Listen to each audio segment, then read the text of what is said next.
બંધ કરો, ખાનગીકરણ બંધ કરો, ન્યાય આપો, ન્યાય આપો, યુવાનોને ન્યાય આપો, ન્યાય આપો, ન્યાય આપો, ન્યાય આપો, ન્યાય આપો, યુવાનોને ન્યાય આપો, બંધ કરો, બંધ કરો, ભ્રષ્ટાચાર બંધ કરો, બંધ કરો, બંધ કરો, ભ્રષ્ટાચાર બંધ કરો, ન્યાય આપો, ન્યાય આપો, યુવાનોને ન્યાય આપો,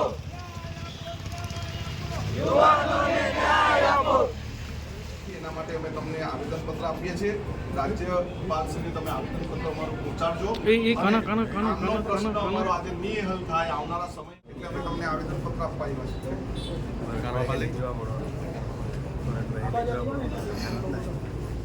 આપવા માટે આવ્યા છે.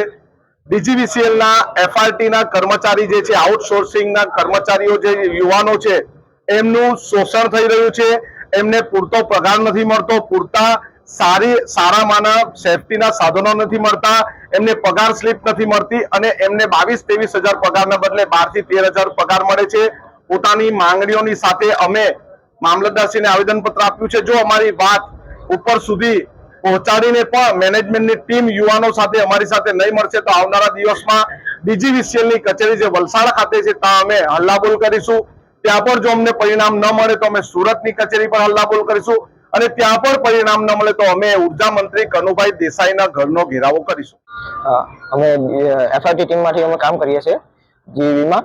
અમને પગારનો કોઈ સ્લીપ નથી આપતા, કંઈ નથી આપતા અને અમારું ઇન્સ્યોરન્સ શું હશે તે કંઈ કહેતા નથી અને અમારો ઇન્સ્યોરન્સ બી મોકલાવે તો ડુપ્લિકેટ મોકલાવતા છે એ લોકો.